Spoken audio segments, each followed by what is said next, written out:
Assalamualaikum warahmatullahi wabarakatuh. Perkenalkan, kami dari kelompok 7 ingin mempresentasikan mengenai materi pengantar perencanaan dan pengendalian proyek. Sebelumnya, izinkan kami memperkenalkan diri dulu. Saya Maya Ramantasani, NRP 22 2018 244. Kemudian ada Gustinar Karolin, NRP 22 2018 191. Ada Syifah Mileva, NRP 22 2018 181. Ada Sabrila Aprilia, NRP 22 2018 199. Ada Femi Andiani, NRP 22 2018 029. Kemudian ada Cika Ramadan, NRP 22 2018 025.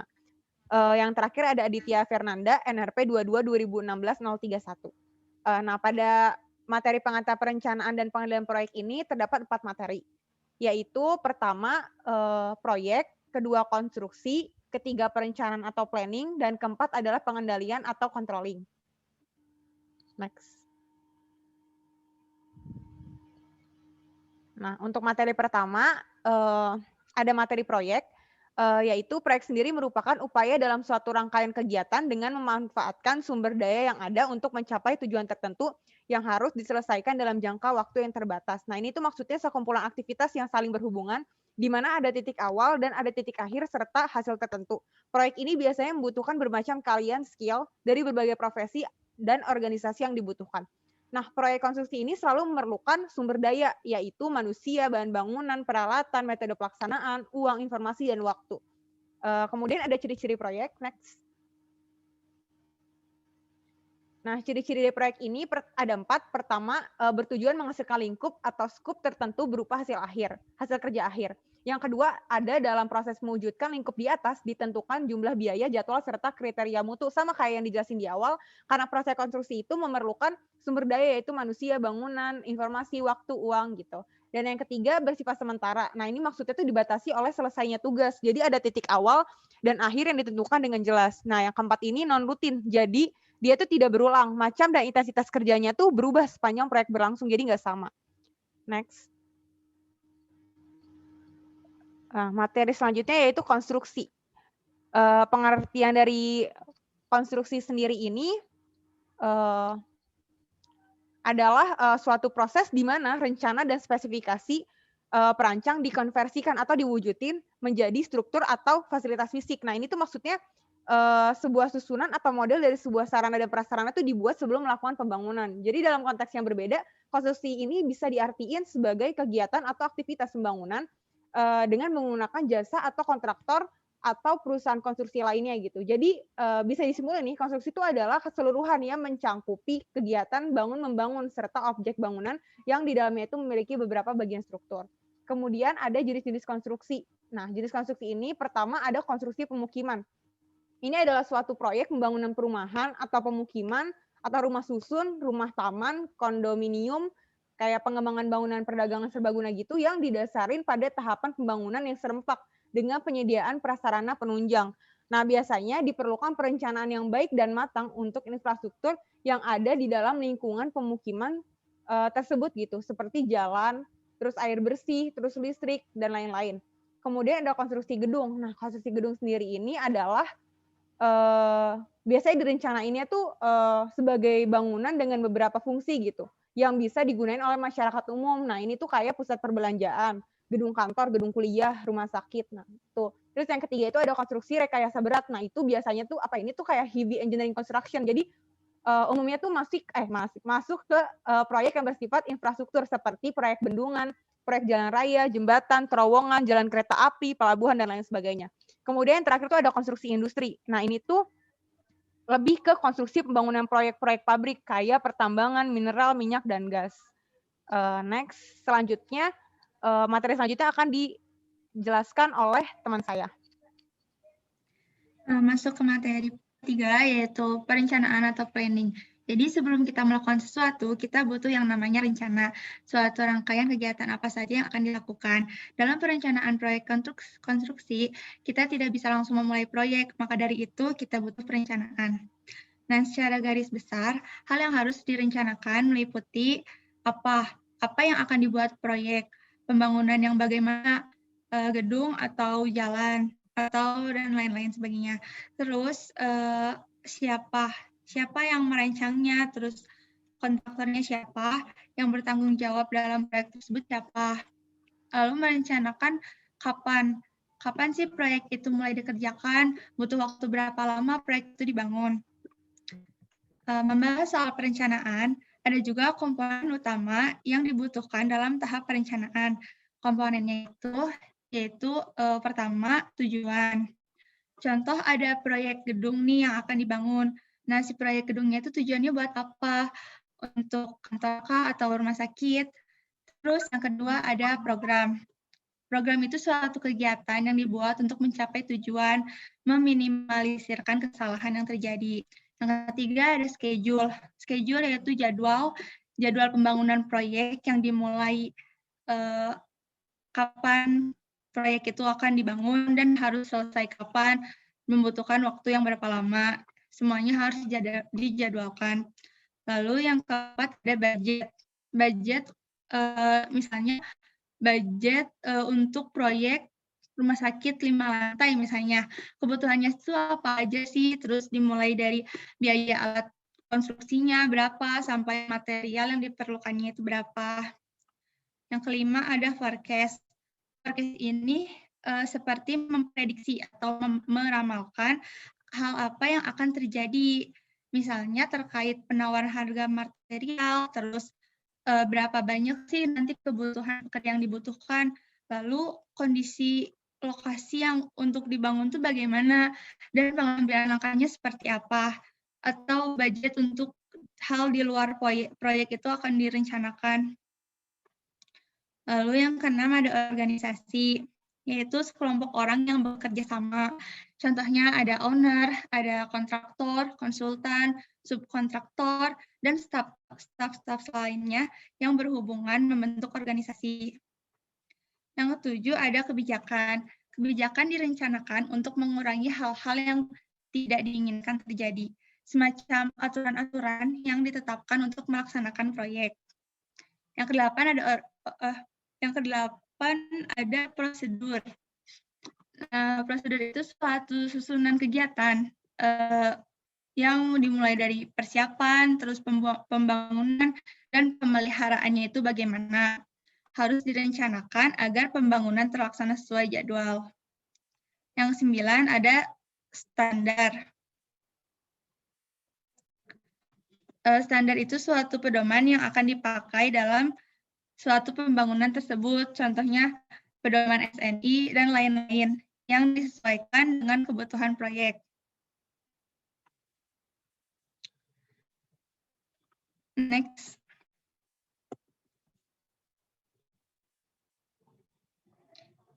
Terus, perencanaan proyek sangat penting dilakukan karena setiap proyek bersifat unik, memerlukan sumber daya yang berbeda, tetapi harus selesai dalam waktu, biaya, dan kualitas yang ditentukan dengan kesalahan yang minimal. Sangat betul, perencanaan itu penting. Bagaimana proyek akan berjalan dengan baik jika tidak ada rencana? Tidak tahu mulai dari mana, kapan harus diselesaikannya, yang mengakibatkan proyek hilang kendali dan tidak bisa berjalan. Lalu ada perencanaan proyek diperlukan untuk apa aja sih? Yang pertama ada mengeliminasi atau mengurangi ketidakpastian. Nah, dengan adanya rencana, hal yang belum terjadi pun kita bisa tahu dan bisa membayangkannya. Yang kedua ada meningkatkan efisiensi dari pelaksanaan atau operasi. Ya, jadi efisien. Terus karena suatu proyek konstruksi itu biasanya memiliki permintaan waktu untuk segera diselesaikan, maka dengan perencanaan akan membantu mempercepat pelaksanaannya. Yang ketiga, mengerti tujuan dan maksud dari proyek dengan lebih baik. Berawal dari kita tahu nama proyeknya apa, terus tujuannya apa. Nah, dengan perencanaan ini, hal-hal yang lebih detail seperti komponen yang tadi membantu orang-orang yang terlibat dalam proyek menjadi tidak hanya tahu tetapi mengerti. Yang keempat, memberikan dasar bagi proses monitoring dan pengendalian. Nah, suatu proyek butuh pengendalian agar proyek bisa terlaksana dengan baik. Pengendalian ini membutuhkan perencanaan agar bisa mengontrol suatu pekerjaan tetap dalam jalurnya. Next. Nah, di sini ada 4 poin, bisa dikatakan langkah-langkah perencanaan secara garis besarnya. Yang pertama ada plan. Tujuan proyeknya apa sih isinya tuh, terus yang menghalangi untuk mencapai tujuannya itu apa aja. Misalnya contoh nih ada proyek gedung, tujuannya untuk sekolah, lalu ada kendalanya nih misalnya kurang lahan kah atau kurang biaya dan lain-lain. Nah, udah kita rencanain nih, terus yang kedua, do atau di list first step-nya tuh apa, terus langkah-langkah selanjutnya untuk mencapai tujuan tuh kayak gimana di list. Selanjutnya ada cek sesuai enggak, terus bisa dikerjakan enggak langkah-langkahnya, dan dengan langkah-langkah yang udah di list tadi, ada efek sampingnya enggak, terus merugikan atau tidak, dicek semuanya. Nah, jika sudah sangat sesuai, baru yang terakhir tuh ya lakuin sesuai dengan list yang udah dicek sebelumnya. Jadi untuk apa membuat rencana jika hanya wacana? Materi selanjutnya akan dijelaskan oleh rekan saya.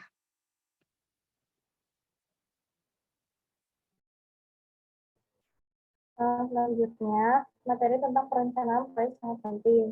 Nah, kenapa sih perencanaan proyek ini penting? Karena dalam perencanaan ini kita menentukan metodenya seperti apa, desainnya seperti apa, serta kualitas proyek tersebut tuh ditentukan dari perencanaan proyek ini. Nah, poin ke-1 itu perencanaan proyek yaitu sesuatu yang menciptakan hal berbeda baru atau baru. Proyek baru tidak dapat bergantung pada apa yang telah ada sebelumnya.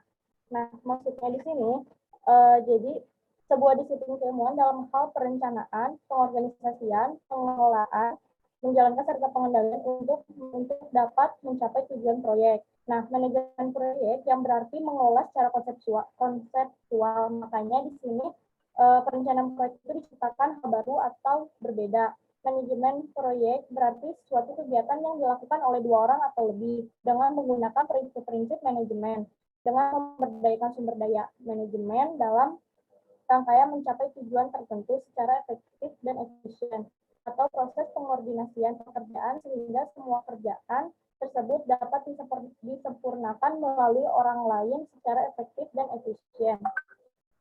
Nah, yang kedua itu ada poin perencanaan dalam proyek merancang keseluruhan siklus hidup proyek agar memiliki nilai yang tinggi. Dengan perencanaan inilah suatu proses dalam proyek dapat ditetapkan dengan sederhana dan dapat menghemat biaya pelaksanaan.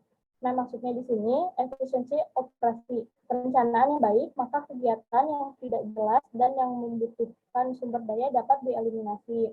Nah, poin yang ketiga itu ada perubahan dan pengerjaan ulang membutuhkan biaya. Untuk menghindari pengerjaan ulang, proses perencanaan harus rinci dengan menambah detail subtugas yang diperlukan untuk memperkirakan sumber daya dan jadwal pengerjaan suatu proyek. Maksudnya di sini meminimalisirkan menghindari pekerjaan ulang. Jadi di sini kita memberikan dasar bagi pekerjaan monitoring dan pengendaliannya seperti apa. Kegiatan monitoring dan pengendalian hanya bisa dilakukan dengan efektif bila ada acuan. Hal-hal yang termuat dalam rencana seperti kegiatan, waktu, dan sumber daya dapat menjadi acuan untuk memonitor dan mengevaluasi proyek.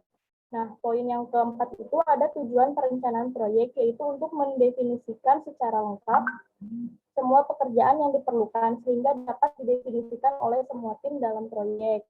Nah, tujuan di sini penting karena untuk mendapatkan pemahaman yang lebih baik tentang tujuan proyek, perencanaan yang baik akan memuat tujuan dari proyek dan adanya tujuan tersebut, maka semua pihak yang terlibat mengetahui dan memahami karena setiap kegiatan harus diarahkan.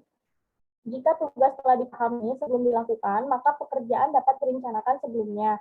Jika tugas tidak dipahami, maka selama pelaksanaan akan banyak perubahan dalam alokasi sumber daya, jadwal, dan prioritas. Next.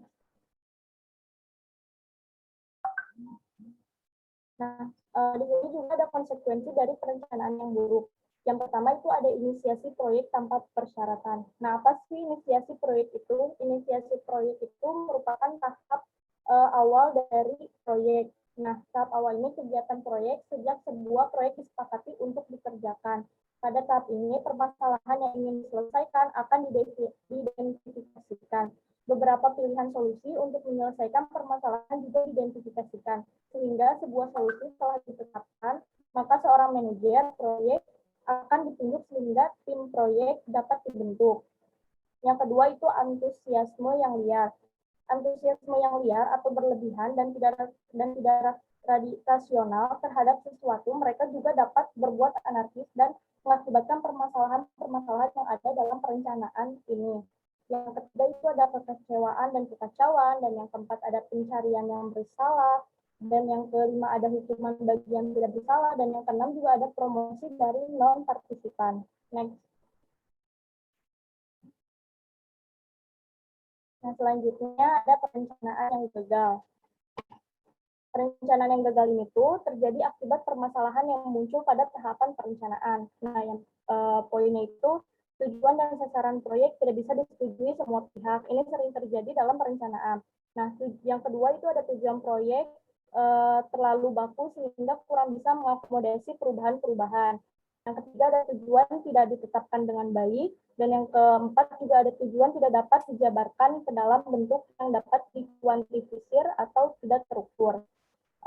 Perencanaan yang gagal itu kayak sasaran perusahaan tidak dipahami di tingkat organisasi yang lebih rendah, rencana mencakup terlalu banyak dalam waktu yang terlalu singkat, estimasi keuangan yang buruk, terus rencana didasarkan pada data yang tidak mencukupi, tidak ada upaya untuk mensistemasikan proses perencanaan, tidak ada yang tahu tujuan akhirnya seperti apa, tidak ada yang tahu juga persyaratan kepegawaiannya seperti apa dan gimananya juga, dan tidak ada yang tahu tanggal pencapaian penting, termasuk laporan tertulis. Estimasi proyek tidak didasarkan pada standar. Tidak cukup waktu yang diberikan untuk estimasi yang tepat. Lalu, tidak ada yang peduli untuk melihat apakah akan ada personel yang tersedia dengan keterampilan yang diperlukan. Lalu, orang tidak kemudian dengan spesifikasi yang sama. Kemudian ada orang-orang secara konsisten keluar masuk proyek dengan tidak memperhatikan jadwal. Ini adalah tidak kedisiplinan orang-orang tersebut. Nah,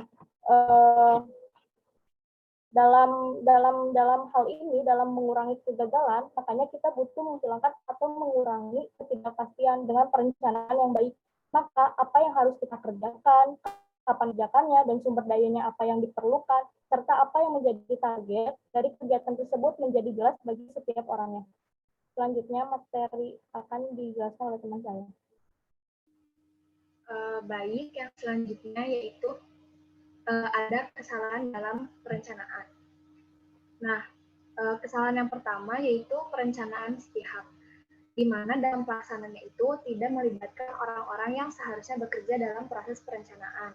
Karena aturan pertama dari perencanaan adalah orang yang terlibat harus berpartisipasi dalam perencanaan. Lalu yang kedua yaitu ada kesalahan sasaran. Nah, sebagian orang yakin bahwa mereka tidak membutuhkan sebuah rencana. Padahal, semakin penting tenggat waktu proyek, semakin kita yang memiliki sasaran itu membutuhkan sebuah rencana. Lalu kesalahan yang ketiga adalah perencanaan detail yang terlalu sedikit. Karena dengan adanya proyek yang lebih detail, memudahkan proyek untuk mendapatkan estimasi yang realistis. Lalu kesalahan yang keempat yaitu microplanning. Nah, microplanning ini merupakan kebalikan, bahwa detail yang terlalu sedikit juga dapat menimbulkan masalah. Beberapa orang terlalu sibuk dengan microplan, karena prinsip dasarnya adalah bahwa jangan pernah merencanakan lebih detail jika tidak terlalu membutuhkan. Dan yang terakhir yaitu gagal dalam merencanakan resiko. Nah, ada kemungkinan lebih tinggi bahwa segala sesuatunya akan menjadi salah secara tidak sengaja daripada benar dengan tidak sengaja. Next. Materi selanjutnya yaitu pengendalian atau controlling. Nah, pengendalian sendiri adalah sistem yang mengatur sebuah kegiatan dalam proyek dengan tujuan agar semua terlihat berfungsi secara optimal, sehingga pelaksanaannya tepat waktu, sesuai dengan jadwal proyek, serta membuat terkoordinasi dengan baik agar dapat menghasilkan pekerjaan dengan kualitas yang sesuai dengan yang telah direncanakan. Nah, pengendalian sendiri diperlukan untuk menjaga kesesuaian antara perencanaan dan pelaksanaan. Untuk melaksanakan pengendalian itu diperlukan adanya standar kualitas, waktu, dan biaya yang ditetapkan. Apabila standar tersebut tidak dipenuhi, maka tindakan korektif diperlukan. Nah, tindakan korektif atau pembenaran tersebut dapat berupa penambahan pekerja, kerja lembur, peningkatan efisiensi pekerjaan, menambah dan mengurangi peralatan, atau sebagainya. Next. Nah, proses pengendalian pun berjalan sepanjang daur hidup proyek. Perencanaan dibuat sebagai bahan acuan bagi pelaksanaan dan pengendalian pekerjaan. Bahan acuan tersebut nantinya menjadi standar pelaksanaan atau spesifikasi teknis, jadwal, dan juga anggaran. Pemantauan harus terus dilakukan selama masa pelaksanaan proyek.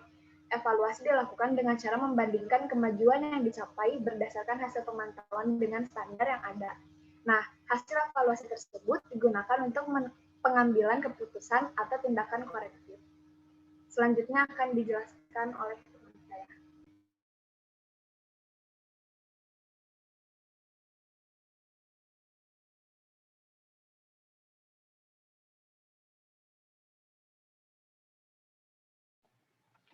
Setelah rekan saya menjelaskan mengenai proses pengendalian, kita lalu memasuki tahap kegiatan pengendalian terhadap pelaksanaan pembangunan yang terdiri atas yang pertama yaitu pengendalian biaya, yang kedua adalah pengendalian mutu, yang ketiga adalah pengendalian waktu, dan yang terakhir adalah penerapan SMK 3.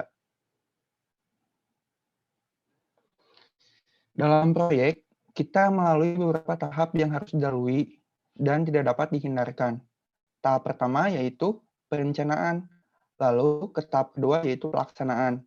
Dan setelah melalui dua tahap itu, kita mendapatkan hasil.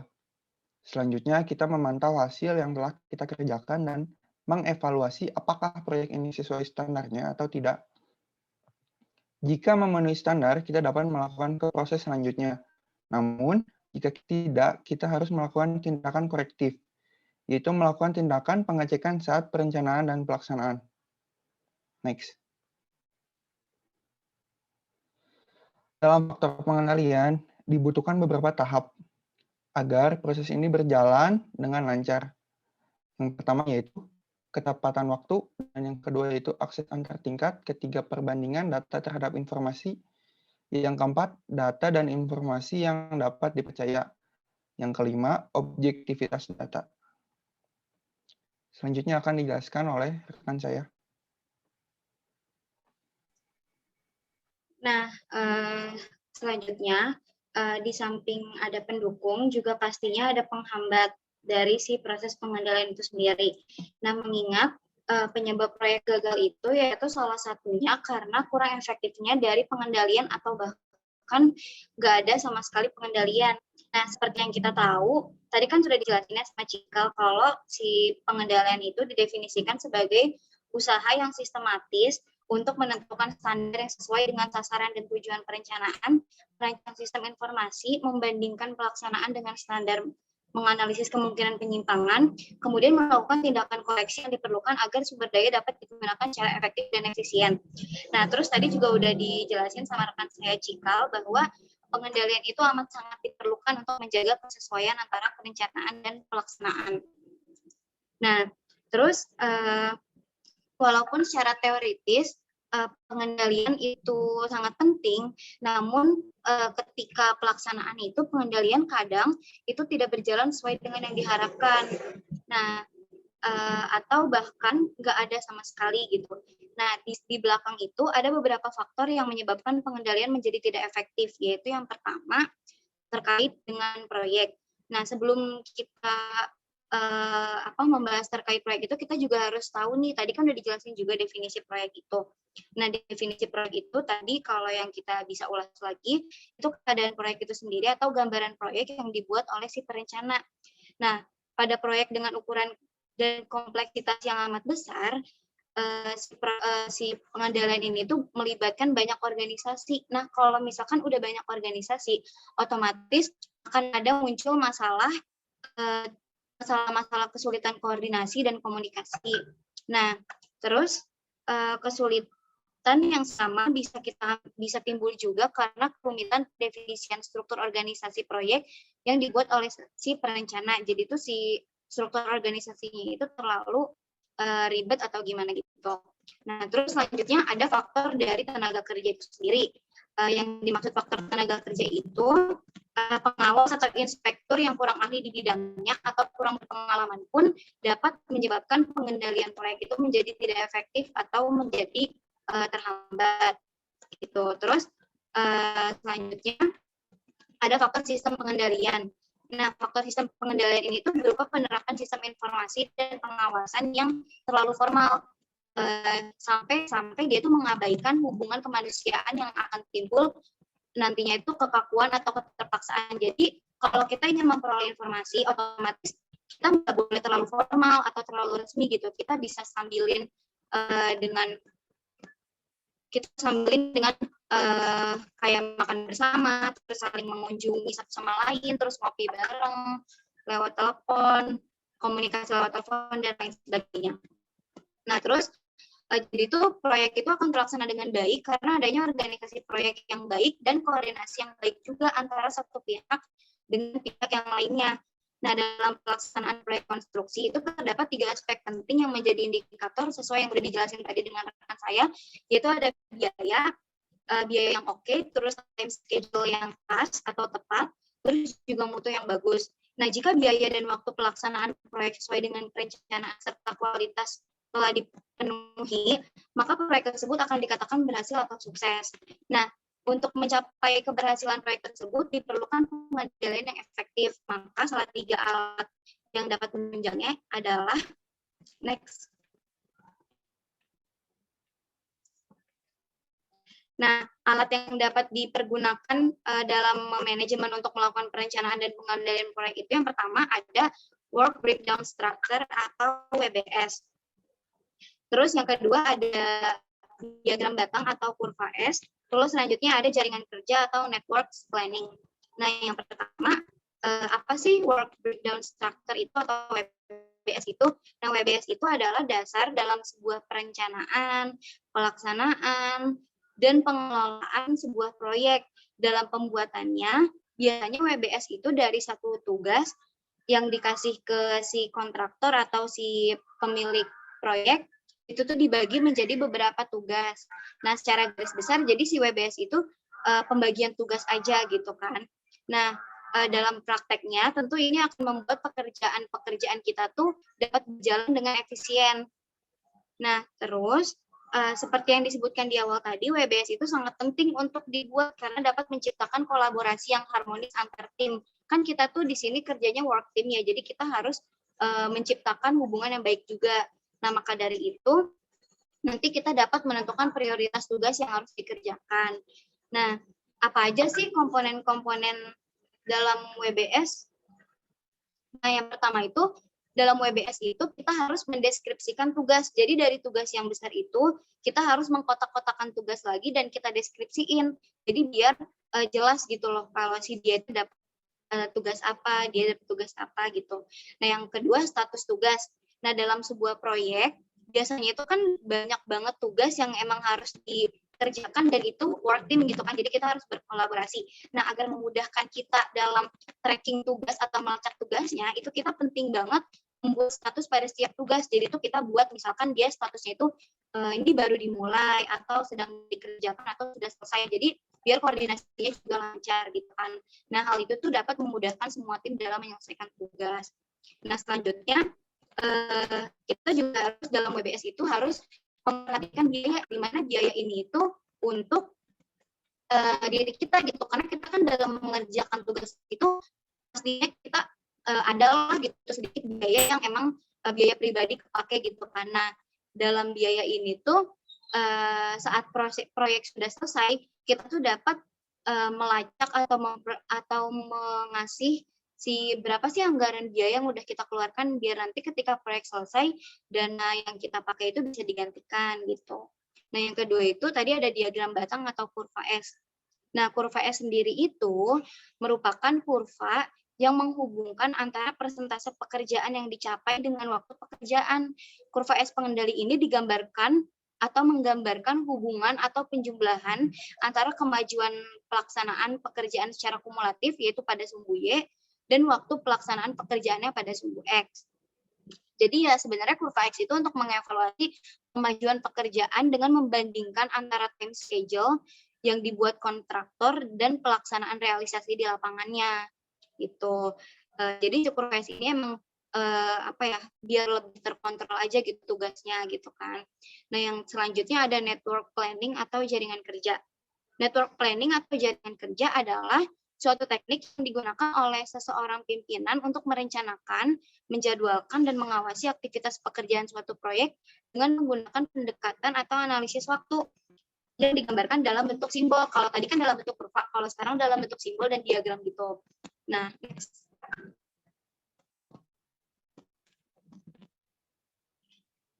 tadi kan sudah dijelasin juga ya sama Cikal kalau kita tuh ada pengendalian biaya, pengendalian mutu dan lain sebagainya. Nah, yang saya akan jelaskan selanjutnya adalah pengendalian biaya. Nah, pengendalian biaya itu dalam suatu proyek konstruksi, biaya itu merupakan salah satu aspek penting ya yang sangat perlu dikendalikan agar nanti itu sesuai dengan budget yang telah dianggarkan sehingga dapat menghasilkan keuntungan proyek yang maksimal. Dan di mana keuntungan ini itu dimaksudkan kepada dua belah pihak, yaitu kepada kontraktor dan juga kepada owner, di mana si kontraktor itu dapat keuntungan semaksimal-maksimalnya dan owner pun mendapat harga konstruksi atau biaya konstruksi yang seekonomis-ekonomisnya. Nah, di samping itu pastinya juga ada aspek-aspek nih yang akan mempengaruhi biaya itu sendiri. Yang pertama ada metode kerja. Nah, metode kerja yang digunakan pada suatu konstruksi itu akan berpengaruh terhadap biaya yang dikeluarkan oleh suatu perusahaan. Metode konstruksi itu sendiri merupakan cara untuk melaksanakan proses konstruksi untuk mencapai produk akhir atau suatu bangunan yang udah jadi gitu. Nah, dalam pemilihan metode kerja harus disesuaikan dengan lokasi dan pekerjaan yang dilakukan. Contohnya, misalkan kita dalam pembuatan jembatan. Dalam membuat jembatan itu ada dua metode misalkan yang disuguhkan. Ada metode konvensional dan metode sosro bahu. Nah, pada metode konvensional itu dibutuhkan biaya pembuatan perancah yang memunculkan lingkup pekerjaan baru, di mana perancah tersebut itu nantinya akan menghalangi si jalan di bawahnya gitu. Nah, sedangkan ketika kita menggunakan metode sosobrahu, perancah yang digunakan itu tidak menghalangi jalan karena pembuatan balok ini berada di jalur kolong.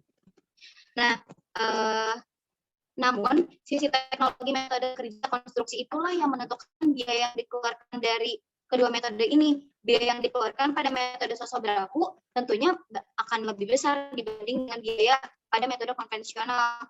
Tapi ujung-ujungnya metode sosobrahu yang akan tetap dipilih walaupun lebih mahal karena dalam kontrak disebutkan bahwa pembangunan jembatan itu tidak diperbolehkan mengganggu arus lalu lintas yang ada. Nah, itu dia kita pentingnya dalam tahu metode kerja apa yang akan kita gunakan. Nah, selanjutnya itu terkait dengan pekerjanya. Nah, terkait dengan pekerjanya itu di sini terkait dengan kualitas pekerja ini akan mempengaruhi kapasitas produksi. Contoh misalkan ya, kualitas pekerja orang Jawa atau Bali dengan orang Sulawesi pasti akan berbeda kalau dibandingin. Pekerja orang Jawa memiliki produktivitas yang lebih tinggi dibandingkan dengan orang Sulawesi. Maka tidak heran bila ada pekerjaan konstruksi yang di Sulawesi, kontraktornya itu membawa pekerja-pekerja yang berasal dari Jawa ataupun Bali, karena ya mereka memiliki kualitas yang lebih baik gitu. Nah, maka dari itu di sini tuh kontraktor harus melihat keterampilan yang dimiliki oleh pekerja, skill yang dimiliki oleh pekerja, dan pengalaman, karena ketiga hal ini itu akan menyebabkan perbedaan biaya upah yang dikeluarkan. Nah, selanjutnya ada lokasi. Pada lokasi ini tuh sangat berpengaruh terhadap biaya proyek itu sendiri, di mana kalau lokasinya dekat dengan sumber material dan memiliki akses serta mobilitas tinggi, tentunya akan berbeda dengan lokasi proyek yang berada di daerah terpencil dan tidak memiliki akses ke lokasi proyek. Contohnya adalah pelaksanaan konstruksi di tengah hutan. kontraktor harus mengeluarkan biaya untuk membuat jalan akses yang menuju ke lokasi proyek, ditambah biaya transportasi yang lebih besar dibanding lokasi proyek yang mudah dijangkau dan dekat dengan lokasi sumber daya. Untuk itu perlu kita perhatikan si lokasi ini dalam pelaksanaan kontrak. Apa akses jalan dikerjakan oleh pihak kontraktor atau owner gitu. Jadi biaya transportasinya itu ditanggung oleh si kontraktor atau owner gitu. Kalau misalkan emang ditanggung oleh kita sebagai kontraktor, ya tentunya kita harus mempertimbangkannya lagi gitu. Nah, selanjutnya ada rekrutmen alat. Nah, pada poin rekrutmen alat ini juga akan berpengaruh terhadap biaya gitu, di mana alat ini tuh kan pasti ada yang baru juga ada yang lama gitu kan. Nah, alat yang baru tentunya akan mempengaruhi produktivitas dari alat tersebut makin baik gitu. Penggunaan alat baru dengan alat lama tuh akan menghasilkan produktivitas yang berbeda, karena kan kalau misalkan alat yang lama produktivitasnya pasti lebih rendah dibandingkan dengan alat baru, mengingat kita harus mengganti oli, harus merawat segala macam gitu kan. Jadi kita harus mempertimbangkan juga di segi alatnya. Terus selanjutnya terakhir itu ada faktor satuan.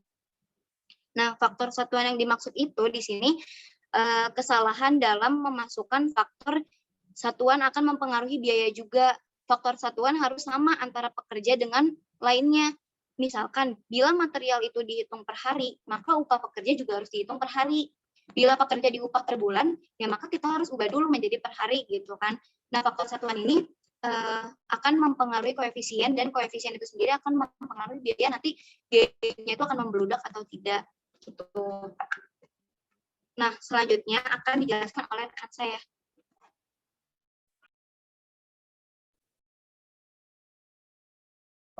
Di sini saya akan membahas proses pengendalian biaya. Di sini terdapat flowchart yang diawali dengan perencanaan sumber daya dengan output keperluan sumber daya kegiatan. Terus selanjutnya ada perkiraan biaya dengan output. Yang pertama angka perkiraan biaya, dan yang kedua ada data pendukung. Selanjutnya diteruskan dengan penyusunan anggaran dengan output. Yang pertama anggaran per kegiatan, dan yang kedua rencana penarikan dana. Dan yang terakhir ada pengendalian biaya dengan output. Yang pertama tindakan koreksi, yang kedua revisi angka anggaran. Oke, next.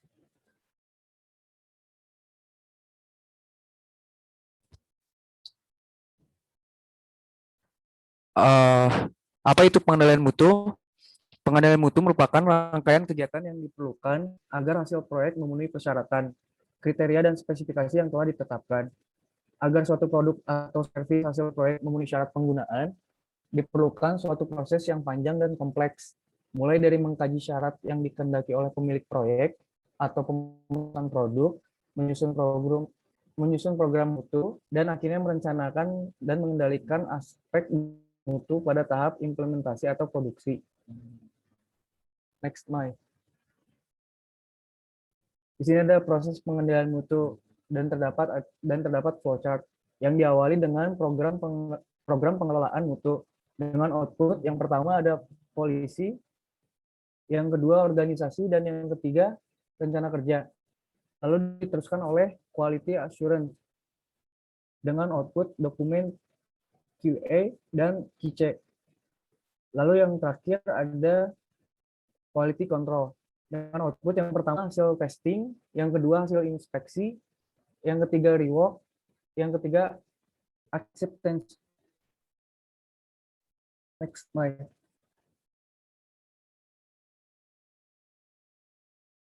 Dasar hukum pengendalian pelaksanaan proyek. Dasar hukum pengendalian pelaksanaan proyek dari pengendalian pelaksanaan proyek meliputi peraturan perundang-undangan terkait proyek konstruksi, yaitu yang pertama Undang-Undang Nomor 2 Tahun 2017 tentang jasa konstruksi. Yang kedua ada Undang-Undang Sektor terkait yang mengatur tentang jalan dan jembatan, sumber daya air, bangunan gedung, perumahan, dan kawasan permukiman. Yang ketiga ada Peraturan Pemerintah Nomor 29 Tahun 2000 tentang penyelenggaraan jasa konstruksi. Dan yang poin terakhir terdapat Peraturan Presiden Nomor 4 Tahun 2015 tentang perubahan 4 Perpres nomor 54 tahun 2010 tentang pengadaan barang dan jasa pemerintah. Next, Mike.